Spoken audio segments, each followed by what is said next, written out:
Então tá, hoje eu estou aqui com o Israel. Isso aí. Israel é um mano aí, né? A gente há 30 anos se conhece aí, amizade, né?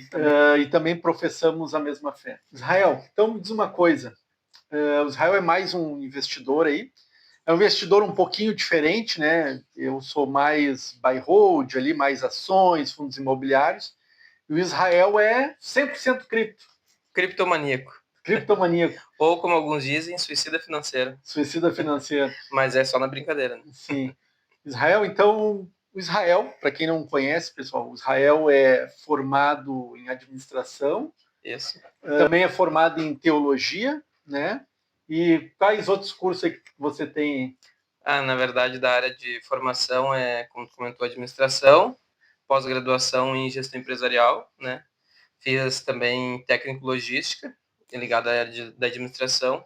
E atualmente estou fazendo outra pós-graduação em economia, política e filosofia. Olha aí. Israel, pessoal, também tem um canal aí, eu vou deixar o link aí para vocês. Israel tem muitos pensamentos filosóficos ali, depois eu vou mostrar para vocês aqui a prateleira distante. E um cara que tem uma prateleira distante dessas, a gente tem que respeitar, né?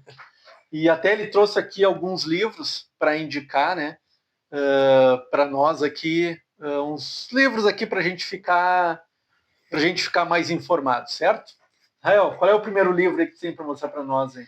Olha, já que a gente vai falar de criptomoedas, ou na verdade é onde eu mais me identifico, né? Esse daqui é um dos mais conhecidos, o padrão Bitcoin, que ele não sei pronunciar o nome do autor, mas é o Amos, é mais ou menos isso. Ele vai mostrar como que o Bitcoin ele é uma alternativa à moeda fiduciária, que seria ao Banco Central, né? E também vai mostrar que a ideia não é substituir o dinheiro, né? Mas tu tem um dinheiro que é descentralizado. Então, deste daqui seria isso.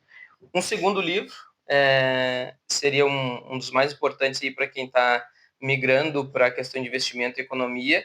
Eu não localizei ele, ou eu emprestei para alguém, ou ele está perdido ali naquele meio, que é os 6 lições do Ludwig von Mises. Ele vai basicamente nos dar o norte do que seria a questão econômica em 6 lições curtas. Então é um livreto, na verdade, né, que tu ali em 2 dias tu começa e termina ele.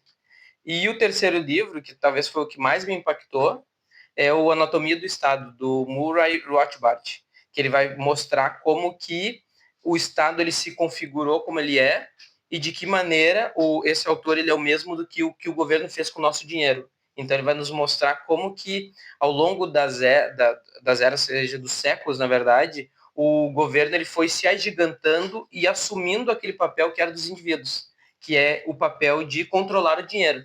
E como isso é danoso para a nossa economia hoje, como isso é danoso para nós como indivíduo. Essa centralização no governo e haja vista aí a desvalorização que, por exemplo, a gente tem no real em cerca de 30 anos, né?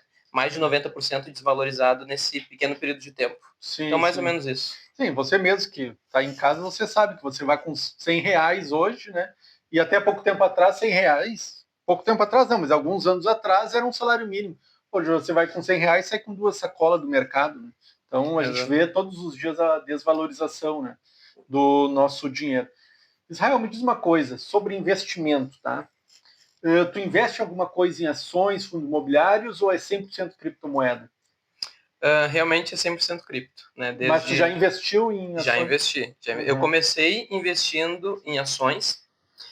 Fundos imobiliários eu cheguei a estudar um pouco, mas não me aprofundei muito assim. É perceptível assim que o meu perfil meu perfil financeiro é um pouco mais arriscado. Então os fundos, quando eu olhava, eu achava eles com muita pouca volatilidade.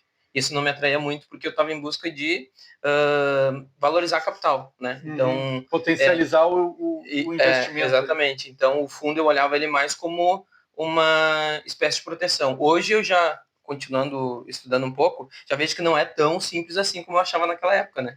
Mas isso me afastou um pouco dos fundos e já eu fui para as ações, né? Então eu gostava de ações de banco, porque pagava os dividendos mensalmente. Sim. Os fundos cada fundo tinha ali seu período, né? Mas o meu foco mesmo naquele período que eu investia foi ações. Ações foi onde eu comecei, investir mais forte, né? Sim. Pois é, me diz uma coisa, eu até sou gatinhando aí nessa questão de criptomoedas, recentemente botei ali no canal um ETF que replica o Bitcoin, tem o outro Hash 11 que replica algumas moedas, mas principalmente o Bitcoin. Então, o pessoal que é leigo, assim, não entende muito de criptomoeda, fala um pouquinho para nós aí o que é a criptomoeda, assim, para o pessoal mais leigo, assim, que não tem nem noção para que serve o Bitcoin, como é que eu vou usar ele no dia a dia. E mais uma pergunta junto com essa, parece que eles repórter, né? Pergunta 2, 3 perguntas junto. Ao que o Bitcoin hoje é considerado, assim, ou digamos, tem a mesma paridade, assim? Sim, começando pela segunda, então, ele é considerado ouro digital, né? Com, é, com algumas características mais benéficas que o ouro e algumas menos benéficas. Então, por exemplo, mais benéfica. O ouro é difícil de tu carregar, tem que ter uma extrema segurança, ele não tem uma liquidez imediata, né? O Bitcoin, tu carrega, como eu ia te mostrar, né? Isso daqui é uma carteira fria, que é onde tu deixa teu patrimônio, digamos assim. Então, eu posso para qualquer lugar do mundo com essa carteira, que o meu patrimônio vai junto. Bota num computador ali, transfere, é em dólar, é em euro, em, sei lá, em chinês, nem sei qual é a moeda chinesa, não me lembro agora. Tu transfere. Exatamente. Então, tu tem uma liquidez imediata, tu tem um transporte, digamos assim, também facilitado, né? Comparado ao ouro, e, como eu falei, ele não tem fronteiras, não tem barreiras, não tem nenhum governo que é dono, não tem nada que impeça que tu possa levar o teu ativo para onde tu quiser. Eu vou comprar uma dessa aí, pessoal. Ainda que tu tem, igual ao ouro, uma responsabilidade pela segurança do teu ativo. Então, tu é responsável. Né? Se tu não fizer um bom uso da responsabilidade de guardar o teu ativo, não tem uma corretora, não tem um fundo garantidor de crédito, reclamar. Não tem para quem reclamar. Então, nesse sentido, é isso. Né? Já de uso, há uma certa divergência entre se o Bitcoin ele deve ser usado como dinheiro ou se ele deve ser mantido como reserva de valor. Né? Por exemplo, não sei se tu sabe ou se o pessoal de repente tem conhecimento, a cidade que mais aceita Bitcoin como meio de pagamento no mundo é Gaúcha, é a cidade rolante. Para te ter ideia, São Paulo tem pouco mais de 100 pontos que aceitam Bitcoin como pagamento. Rolante tem mais de 200 pontos. Nossa. A diferença é que o Rolante é um grãozinho, né? São Paulo é um gigante. Mas no mundo, o Rolante, aqui é a nossa cidade gaúcha, 100 km de Porto Alegre, ela é a cidade que mais aceita Bitcoin no mundo. Então, ela fez uso disso, né? E aí entra uma questão. Imagina o Bitcoin circulando dentro do ecossistema da cidade. O quanto que o PIB da cidade não valoriza. Por exemplo, o Bitcoin a 120 mil. Sendo que, por exemplo, quando eu entrei nas criptos em 2021, ele chegou a bater 2022 cerca de 15 mil dólares. Né? Hoje está aí fazendo pelo menos 8 vezes o valor que ele já esteve naquela época. Então, quem comprou e usou o Bitcoin no comércio, sai do comércio, vai para outro comércio, fica na carteira das pessoas, ele está circulando no ecossistema da cidade, a cidade como um todo, ela está muito mais rica do que normalmente seria se tivesse somente usado a moeda fiduciária, né? Então, tu tem essa utilidade. Já tem outros que são mais minimalistas. Eles dizem assim, não, Bitcoin é reserva de valor, eu só vou usar ele para garantir meu patrimônio longe de qualquer pessoa que possa desvalorizá-lo, né, pela escassez que ele tem e tal, ou que possa tomá-lo de mim. Então, eles usam dessa forma, né? E tu tem também como transformá-lo na vida real, como eu comentei, que às vezes eu saco alguns valores, que é usar alguma empresa ligada à criptomoeda para que tu possa fazer o saque do teu ativo. Então, tu vende ele, e eu costumo brincar assim, ó, hoje para te comprar, basta um Pix. E eu compro e ele cai dentro da minha carteira privada. Com um Pix, eu dou o ok aqui dentro, ele vende e em 1 minuto está minha conta bancária. O que as empresas hoje estão vendo é que tu trabalhar com criptoativos é muito vantajoso, porque há um interesse crescente, né? Então eu digo assim, que é como se tu estivesse pegando a internet lá no início dos anos 2000, né? Bem cedo. Então, e isso faz com que essa demanda crescente seja benéfica para empresas que queiram trabalhar com criptoativos. E a minha tese é de que o mercado cripto ele nada mais é do que o novo mercado de tecnologia. Então, aquelas empresas lá do ano 2000 que a grande maioria morreu, mas a gente viu surgir depois ali, ó, Google, Amazon, Microsoft, a gente viu surgir Meta, né, que é o Facebook. Então, as grandes, aquelas que realmente conseguiram identificar o mercado, sobreviveram. Eu acredito que nós estamos passando por essa mesma transação agora nos criptoativos, que o mercado de tecnologia, que é um mercado presente para o futuro, ele está sendo criado lá dentro das criptomoedas. Só que nós ainda não, ele não está maduro o suficiente para chegar para o grande público. Ele está engatinhando. E aí no futuro a gente, assim como não tinha o WhatsApp, hoje tem o WhatsApp, que parece que sempre existiu, sim, nós estaremos usando criptomoedas para diversas coisas, de maneira que talvez hoje a gente ache impensável, né? Sim. Quem primeiro se adequar à tecnologia que já está disponível, certamente vão ser as empresas que no futuro vão ter um valor de mercado gigantesco. Pelo menos é a minha tese, e por isso que eu estou dentro desse mercado aí pelos próximos 5, 10 anos, pelo menos. Né? E às vezes quando ouve falar negativamente, né? Porque sim. Eu digo que o mercado cripto, ele realmente é um mercado muito arriscado, porque ele é um mercado em formação, né? Então, se for pegar a Bolsa Americana, é centenas de anos, né? A Bolsa Brasileira já é mais nova.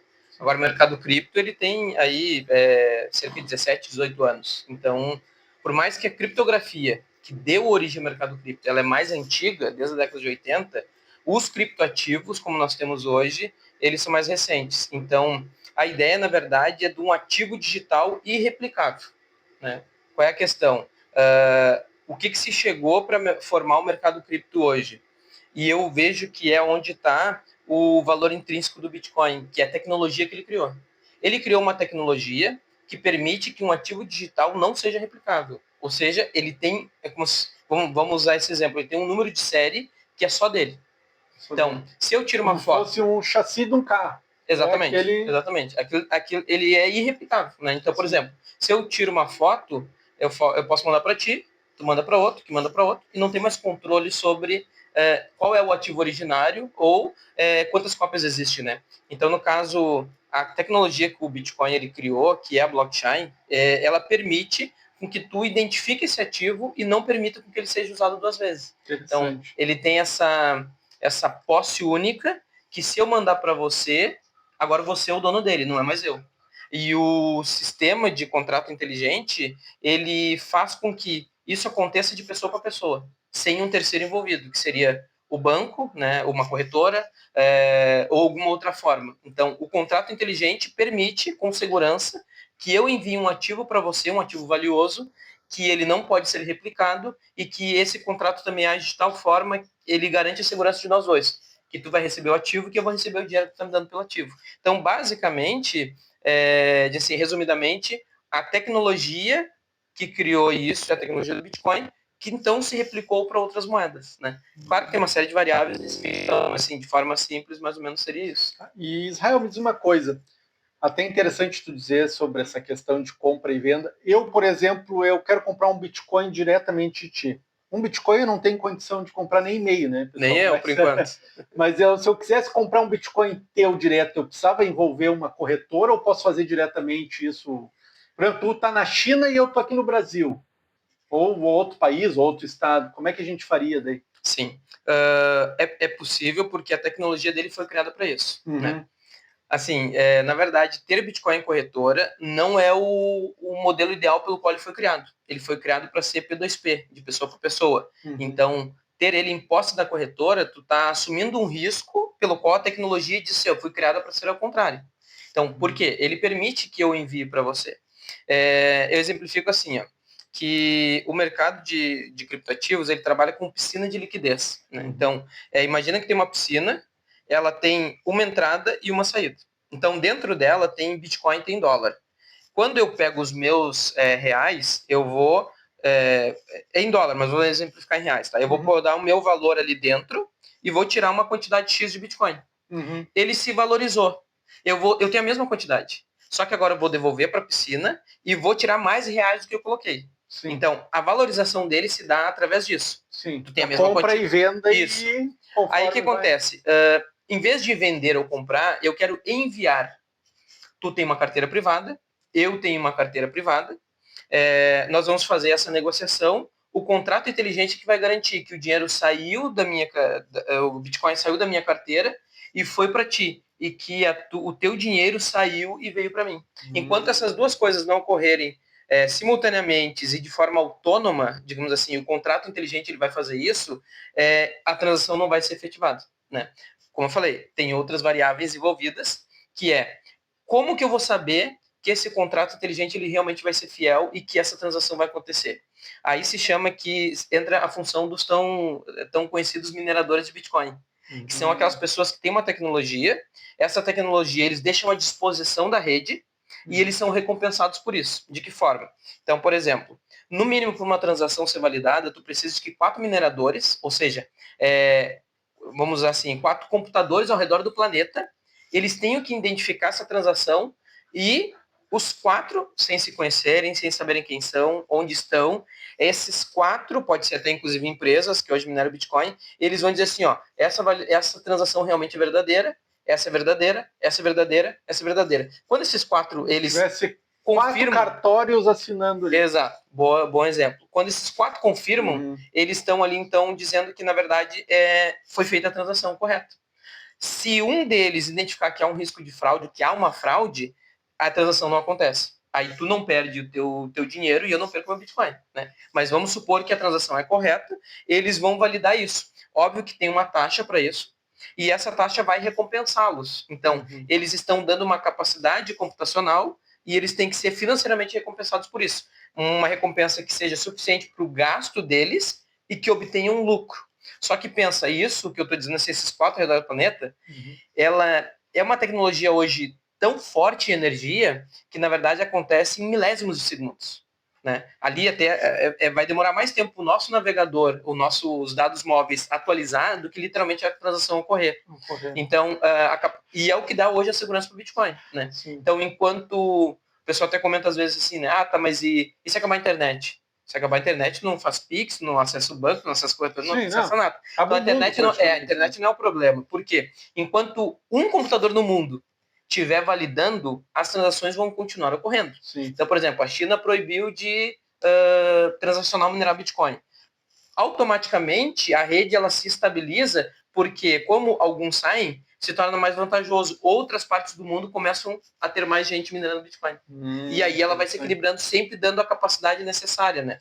Em momentos de pico de valor, como deu agora há um mês atrás, que ele bateu $120 mil, às vezes as transações demoram um pouco mais, porque é muita demanda. Mas ainda assim, hoje dizem que, na verdade, a rede do Bitcoin é a maior rede de energia do planeta. Por essa possibilidade de, em qualquer lugar do mundo, as pessoas estarem ali minerando e, de alguma forma, lucrando com isso, né? Então, esses mineradores é que garantem a segurança da rede. E eles não garantem porque fazem de boa vontade, eles garantem porque financeiramente para eles é recompensador. E uma outra coisa, assim, para quem é pequeno investidor, assim, tá? Vai aportar, sei lá, um pouquinho ali por mês ali. Por exemplo, vou comprar ali no Nubank ou no Banco Inter, aqueles Bitcoin ali. Ali eu tenho como passar para minha carteira aqueles Bitcoin ali? Não. Quando tu compra via corretora, fica na corretora. Fica na corretora. Principalmente se tratando de mercado BR, né? Mercado brasileiro. Em outras... Nem naquela Nômade, não tem... Não. Até onde eu sei, eu não sou muito usuário de corretora, eu faço... Diretamente. Eu digo assim, eu aprendi da forma mais difícil, sem saber que era mais difícil, mas eu aprendi autocustódia, né? Que é tu comprar e tu mesmo ficar de posse dos teus ativos. Então, algumas corretoras específicas de cripto, né? Então, por exemplo, uma Binance da vida, tu consegue. Que tu opera no Brasil, Coinbase opera no Brasil, tu consegue fazer a compra do teu ativo e enviar ele para tua carteira privada. Para tua carteira privada. Exato. Sim. Aí, assim, a gente trata de Bitcoin, a gente trata de USDT, que é o dólar cripto, que é as stablecoins, a gente trata de BNB, qualquer ativo que esteja listado naquela corretora e que tu consiga fazer posse dele através daquela rede, tu vai conseguir tirar e colocar dentro da tua carteira privada, né? E hoje o teu patrimônio, o que tu investe, é 100% cripto. 100% cripto, como eu falei, eu iniciei na bolsa em 2020, né? Aí depois eu acabei tendo muita lucratividade no swing trade, mas entrei no famigerado day trade, né? Acabei perdendo boa parte do valor, acabei perdendo 100% do que eu tinha, apesar de ter sido muito bem sucedido, eu considero, no swing trade. O day trade foi lá, eu fiz da forma errada e ele consumiu todo o meu patrimônio, né? Sim. Então, aí como eu fiquei liquidado... Quem não fez day trade no começo, olha... Exato. Nem que seja por curiosidade, né? E eu comecei pensando em fazer R$100 por dia. Tem muita aquela coisa da gente, e eu vejo muita gente falando sobre financeiramente, né? Que às vezes querem com R$1.000 ficar rico. Sim. né? Então, não, vou botar ali, vou e... Não existe. Sem consistência, sem aportes ali mensais, ou pelo menos, sei lá, que você botar uma meta ali, não tem jeito. Não E vai. eu vou aproveitar o teu gancho para dizer em cripto é a mesma coisa.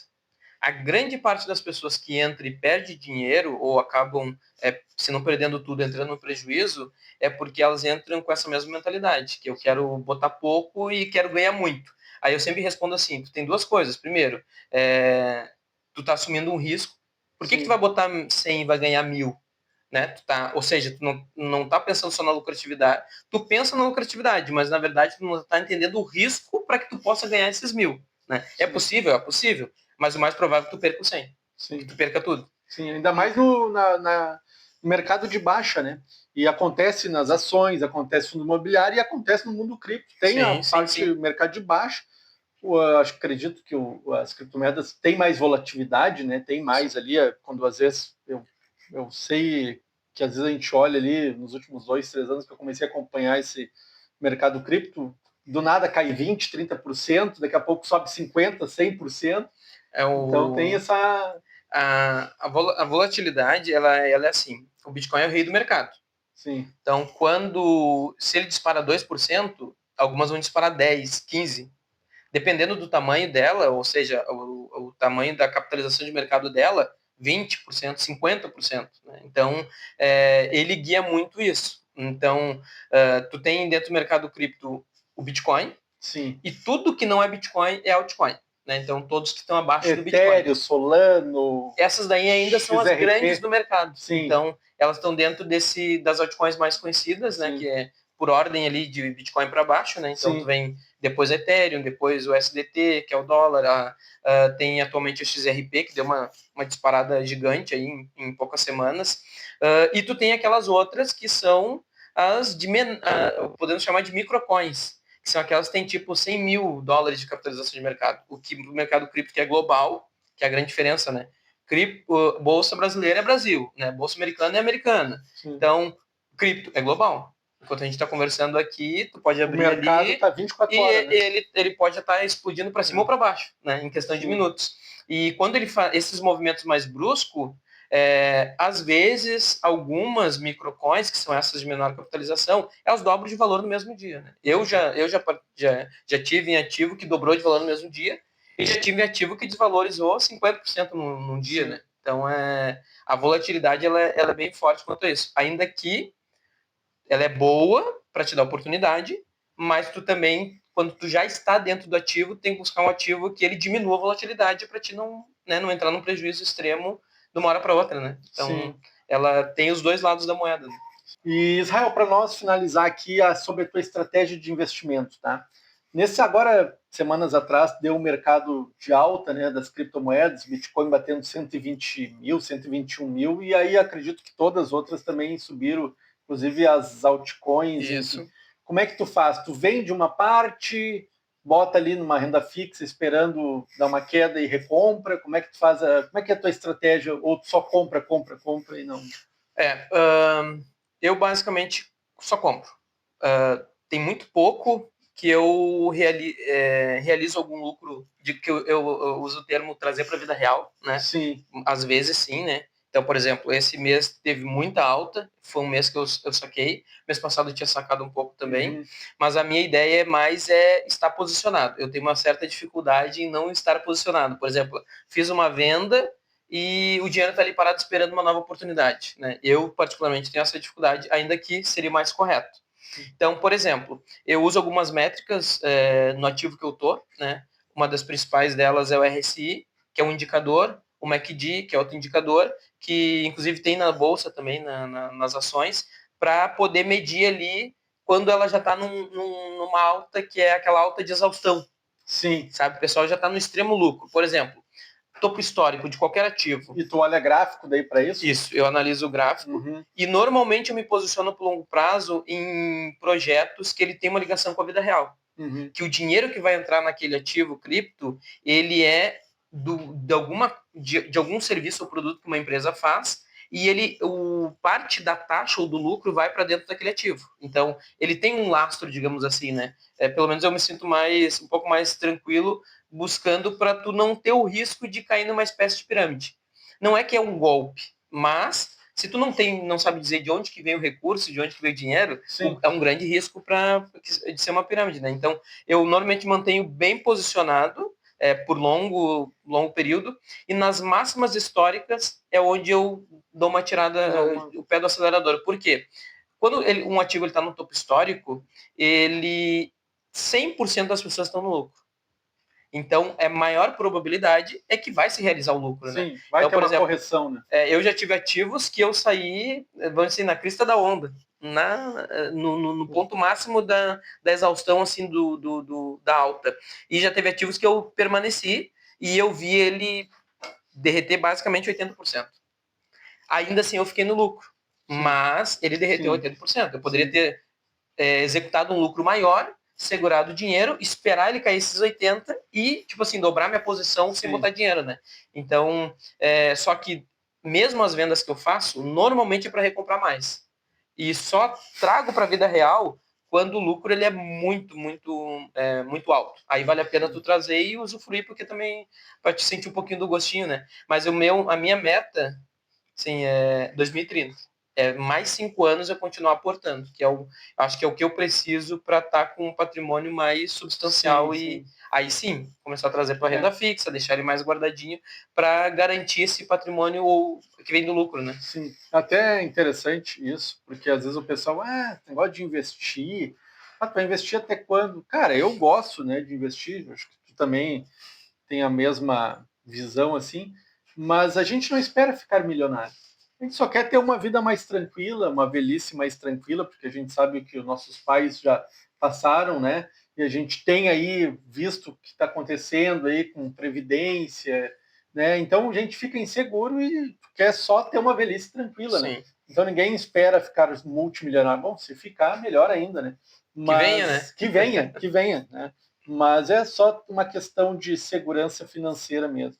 Israel, para nós finalizar, eu queria que tu dissesse alguma palavra filosófica, alguma coisa que vem na tua mente aí sobre o futuro, sobre sei lá, alguma coisa de um cara que tem mais de 1000 livros ali na estante.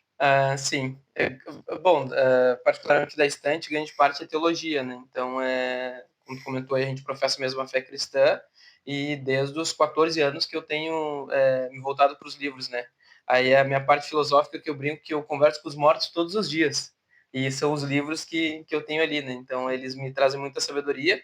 E se fosse falar algo assim nesse sentido, a recomendação seria que a minha filosofia, digamos assim, com relação aos livros, que eles podem trazer muitos benefícios, inclusive sobre investimento, sobre patrimônio, sobre economia, empreendedorismo, coisa que eu gosto bastante, mas basicamente eles nos alavancam o tempo.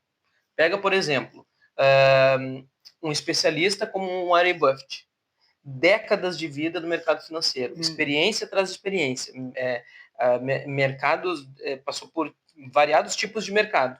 Quando ele escreve um livro, ou ele nos traz ali o seu conhecimento, a sua sabedoria, ele está me alavancando 50 anos de experiência.